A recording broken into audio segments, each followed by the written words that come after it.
सनातन शास्त्रमध्ये सर्व श्रोत्यांचं स्वागत आहे. आज आपण एका अशा विषयावर बोलणार आहोत जो म्हणजे नेहमीच आपल्यासाठी एक गूढ आणि आकर्षणाचा विषय राहिला आहे. नक्कीच. टेलिकिनेसिस आणि टेलिपथी म्हणजे विचारांनी वस्तू हलवण्याची शक्ती आणि मनातलं ओळखण्याची शक्ती. हो. आपण सिनेमांमध्ये, कथांमध्ये या शक्तींबद्दल खूप ऐकलं आहे, पाहिलं आहे. पण या अद्भुत शक्तींबद्दल आपले प्राचीन सनातन ग्रंथ काय सांगतात?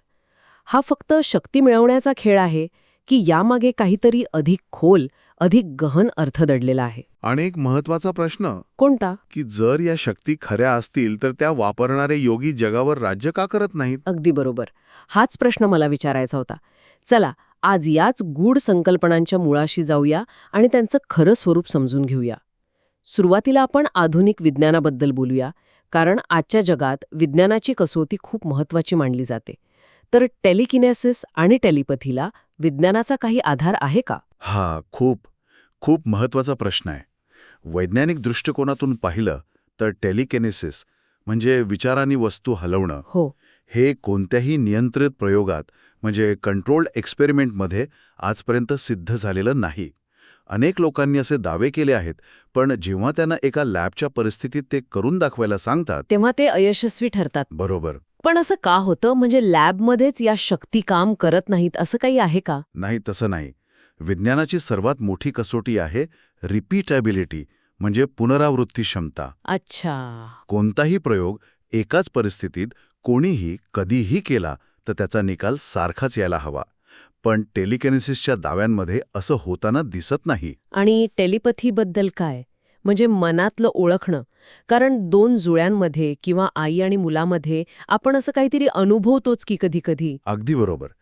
टेलिपथीच्या बाबतीत चित्र थोडं वेगळं आहे. विज्ञान हे मान्य करतं की दोन जवळच्या व्यक्तींमध्ये भावनिक आणि न्यूरल सिंक्रोनी दिसून येते. Neural Synchrony? म्हणजे त्यांच्या मेंदूच्या लहरींमध्ये एक प्रकारची एकरूपता दिसते. पण याला थेट माइंड रीडिंग म्हणता येत नाही. विज्ञान याला खोल सहानुभूती किंवा डीप एम्पथी म्हणतं. ओके. अनेक जण क्वांटम फिजिक्सचा संदर्भ देतात, पण तो संदर्भ चुकीचा आहे.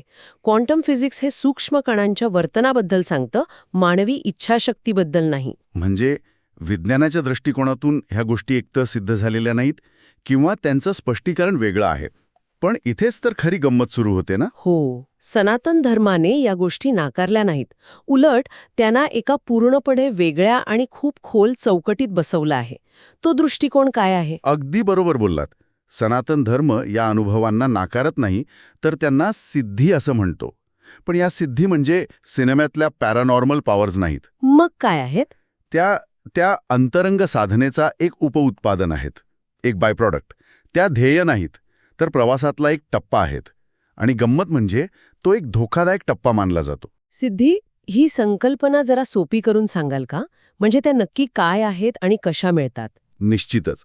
महर्षी पतंजलींच्या योगसूत्रानुसार जेव्हा साधक ध्यान आणि एकाग्रतेच्या खोल अवस्थेत जातो, धारणा, ध्यान, समाधी. बरोबर, तेव्हा त्याचं चित्त इतकं एकाग्र होतं की ते विश्वाच्या मूळ तत्वांसोबत एकरूप व्हायला लागतं. आणि या एकरूपतेमुळे काही क्षमता नैसर्गिकरित्या प्रकट होतात. यांनाच सिद्धी म्हणतात. अच्छा. पण योगग्रंथांमध्ये या सिद्धी कशा मिळवाव्यात यावर जितका भर नाहीये, त्याच्यापेक्षा जास्त भर त्या मिळाल्यावर काय करावं आणि सावध का राहावं यावर आहे. तर मग टेलिकिनेसिस आणि टेलिपथीला या सिद्धीच्या चौकटीत कसं पाहिलं जातं? पाहण्याचा दृष्टिकोनच पूर्णपणे वेगळा आहे.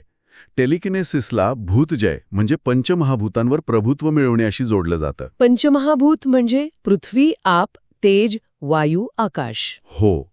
योगी विचारांच्या शक्तीने वस्तू हलवत नाही, तर तो त्या वस्तूच्या प्राणिक क्षेत्रात म्हणजे प्राणिक फील्डमध्ये बदल करतो. एक मिनिट. प्राणिक क्षेत्रात बदल करणे हे ऐकायला खूप तात्विक वाटतंय. सामान्य माणसाला हे कसं पटेल? याला समजण्यासाठी एक सुंदर कल्पना आहे. सनातन दृष्टीनुसार या जगातली कोणतीही वस्तू निर्जीव नाही. दगड सुद्धा? अगदी. दगडसुद्धा.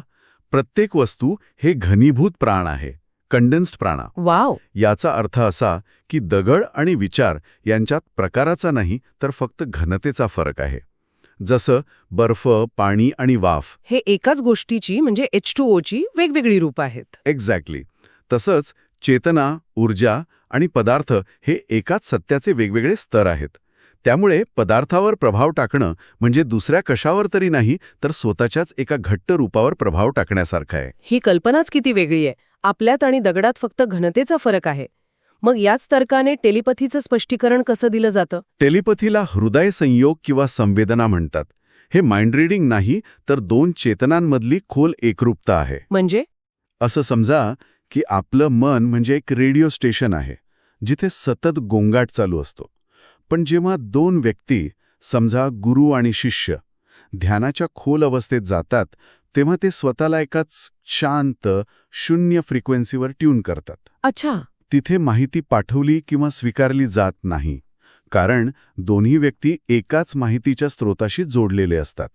त्यामुळे शिष्याच्या मनात प्रश्न यायच्या आधीच गुरूंना तो कळतो. कारण ते दोघेही त्या क्षणी एकाच चेतनेच्या पातळीवर असतात. अगदी बरोबर. म्हणजे अष्टसिद्धी ज्याबद्दल आपण ऐकतो त्या याच आहेत का? हो, त्या याच आहेत. अणिमा, महिमा, गरिमा, लघिमा अशा 8 मुख्य सिद्धी मानल्या जातात. टेलिकिनेसिस कोणत्या सिद्धीशी जोडता येईल? टेलिकिनेसिस हे गरिमा म्हणजे अत्यंत जड होणे किंवा लघिमा म्हणजे पिसासारखे हलके होणे या सिद्धींशी मिळतं जुळतं आहे. आणि टेलिपथी? त्याचा संबंध प्राकाम्य म्हणजे मनातील प्रत्येक इच्छेची पूर्तता याच्याशी जोडला जाऊ शकतो. पण प्रत्येक ग्रंथात एक इशारा पुन्हा पुन्हा दिला जातो. कोणता? सिद्धी ही सिद्धांतापेक्षा वेगळी आहे. म्हणजेच शक्ती मिळवणं हे अंतिम सत्य नाही. पण हे सगळं खूपच गूढ वाटतंय. या सिद्धी प्रकट होण्यामध्ये नक्की काय प्रक्रिया घडते? आपल्या शरीरात असं काय आहे जे या क्षमतांना जन्म देतं? हो, याचं उत्तर योगशास्त्रातल्या नाडी विज्ञानात मिळतं. आपल्या शरीरात हजारो ऊर्जावाहिनी आहेत ज्यांना नाडी म्हणतात. पण यात 3 मुख्य आहेत. हो, इडा, पिंगळा आणि सुषुम्ना. इडा नाडी डाव्या बाजूला आहे, चंद्रनाडी. ती आपल्या भावनांशी संबंधित आहे. पिंगला उजव्या बाजूला, सूर्यनाडी. ती आपल्या तर्काशी संबंधित आहे. म्हणजे आपल्या आधुनिक भाषेत आपण ज्याला लेफ्ट ब्रेन म्हणजे भावनिक आणि राईट ब्रेन म्हणजे तार्किक म्हणतो, तसा काहीसा हा प्रकार आहे का? अगदी बरोबर. तुम्ही अचूक मुद्दा पकडला आहे. आपलं सामान्य जीवन याच 2 ध्रुवांमध्ये, इडा आणि पिंगलामध्ये फिरत राहतं. पण खरी शक्ती किंवा खरं ज्ञान हे तिसऱ्या मार्गात दडलेलं आहे. सुषुम्ना. हो, सुषुम्ना ही मधली नाडी आहे जी सामान्यतः सुप्त असते. जेव्हा साधनेने प्राणशक्ती सुषुम्ना नाडीमध्ये प्रवेश करते तेव्हा खरी आध्यात्मिक यात्रा सुरू होते. तेव्हा मी आणि जग वेगळे आहोत ही भावना कमजोर होते. अच्छा, द्वैत कमी होतं. हो, आणि ज्याला आपण टेलिपॅथी म्हणतो तो 2 व्यक्तींमधला सुषुम्ना अनुनाद असतो. सुषुम्ना रेझोनन्स. तिथे वेगळेपणाची भावनाच उरलेली नसते. हे ऐकून तो अंगावर काटा येतोय. एकीकडे शक्ती आणि दुसरीकडे एकरूपतेचा अनुभव. पण मग ह्यात धोका काय आहे? हे तर खूपच अद्भुत वाटतं. आणि हाच सर्वात मोठा सापळा आहे. सापळा? हो, यातली सगळ्यात रंजक गोष्ट ही आहे की सिद्धी तेव्हाच प्रकर्षाने प्रकट होतात जेव्हा साधकाचा अहंकार पूर्णपणे विरघळण्याच्या अवस्थेत असतो. ही एक अतिशय नाजूक वेळ असते. म्हणजे? अशावेळी अहंकाराला स्वतःला वाचवण्याची शेवटची संधी मिळते. त्याला वाटू लागतं की मी खूप विशेष आहे, माझ्यात काहीतरी दिव्य शक्ती आहेत, आणि तो त्या शक्तींभोवती स्वतःला पुन्हा तयार करतो. तो त्या शक्तींचा मालक बनतो. आणि त्या क्षणी त्याचा प्रवास थांबतो. अगदी. त्याचा सुषुम्नेतील प्रवास थांबतो आणि तो पुन्हा इडा पिंगळ्याच्या जगात परत येतो. यामुळे त्याचा मोक्षाचा प्रवास कित्येक जन्मांसाठी लांबणीवर पडू शकतो. कित्येक जन्मांसाठी. हो, म्हणूनच एका ग्रंथात म्हटलंय, सिद्धी ह्या ज्ञानी लोकांसाठी अडथळा आहेत आणि अज्ञानी लोकांसाठी दागिना आहे. वा. ज्ञानी व्यक्ती त्यांना बाजूला सारून पुढे जाते, तर अज्ञानी व्यक्ती तो दगड गळ्यात घालून मिरवत बसते. बरोबर. तर याचा अर्थ असा की जर शक्ती मिळवणं हे ध्येय नाही, तर मग सनातन धर्माचा अंतिम उद्देश काय आहे? अंतिम उद्देश प्रश्नातच बदल करणे आहे. आधुनिक विचार विचारतो, मी कोणत्या शक्ती मिळवू शकेन? आणि सनातन धर्म विचारतो, ही शक्ती हवी असणारा मी कोण आहे? किंवा मन आणि वस्तू या दोन्हींचा अनुभव घेणारा कोण आहे? म्हणजे भर कर्ता कोण आहे हे शोधण्यावर आहे, कर्ता काय करू शकतो यावर नाही. हो. आणि यामुळेच आपल्या सुरुवातीच्या प्रश्नाचं उत्तर मिळतं की योगी जगावर राज्य का करत नाहीत. अगदी बरोबर. कारण ज्या अवस्थेत त्यांना या शक्ती मिळतात त्याच अवस्थेत त्यांना हेही कळून चुकतं की मी करता नाही, आणि कर्तेपणाची भावनाच नसेल तर राज्य कोणावर करायचं? खरंय. याच कारणामुळे खरे गुरु आपल्या शिष्यांना मिळालेल्या सिद्धींकडे पूर्णपणे दुर्लक्ष करतात. जेव्हा एखादा शिष्य उत्साहाने येऊन सांगतो की गुरुजी मला भविष्यातलं दिसू लागलंय, तेव्हा गुरु शांतपणे म्हणतात, ठीक आहे, आता पुन्हा ध्यानाला बस. कारण त्यांना माहीत असतं की हा अंतिम शांतीच्या आधीचा गोंधळ आहे. Exactly. It's just turbulence before stillness. म्हणजे या शक्ती स्वातंत्र्यापेक्षा किंवा मोक्षापेक्षा कमी महत्वाच्या आहेत असं म्हणता येईल का? कमी महत्वाच्या नाहीत. त्या पूर्णपणे अप्रासंगिक आहेत. इररेलेव्हंट. कारण टेलिकिनेसिस किंवा टेलिपथीमध्ये अजूनही एक कर्ता असतो. मी काहीतरी करत आहे. हो, मी वस्तू हलवत आहे. असतो तिथे फक्त शुद्ध चेतना असते, साक्षीत्व. म्हणूनच सर्वोच्च अवस्था, सर्व शक्ती म्हणजे टोटल पॉवर नाही, तर सर्व शून्य म्हणजे टोटल एम्प्टीनेस आहे. जिथे करताच नाही तिथे शक्ती कोणाकडे असणार? बरोबर. तर आजच्या या आपल्या सखोल विश्लेषणातून एक गोष्ट स्पष्ट होते. शक्तींच्या मागे धावल्याने अहंकार वाढतो, जो आपल्याला बंधनात टाकतो. तर आत्मज्ञानाच्या मागे लागल्याने तो विरघळून जातो, ज्यामुळे मुक्ती मिळते. आणि विरोधाभास असा आहे की जेव्हा कशाचीच इच्छा नसते तेव्हा सर्व काही शक्य होतं आणि त्याच वेळी ते निरर्थकही वाटू लागतं.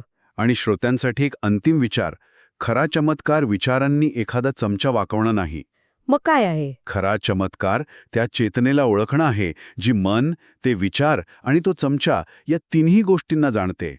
ते ज्ञान आपलं आयुष्य कोणत्याही सिद्धीपेक्षा जास्त चमत्कारिकरित्या बदलू शकतं. जर तुम्हाला शक्ती आणि ज्ञान यांच्यातील या प्रवासावरची आजची ही चर्चा आवडली असेल तर या विचारांच्या लहरींना तुमच्या मित्रांपर्यंत आणि प्रियजनांपर्यंत नक्की पोहोचवा. हो, नक्की. या भागाला लाईक करा, शेअर करा आणि चॅनलला सबस्क्राईब करा. आणि आम्हाला कमेंटमध्ये नक्की सांगा की जर तुम्हाला कोणतीही एक सिद्धी मिळाली तर तुम्ही तिचा वापर कसा कराल. या प्रश्नावर नक्की विचार करा. लवकरच भेटूया पुढच्या भागात.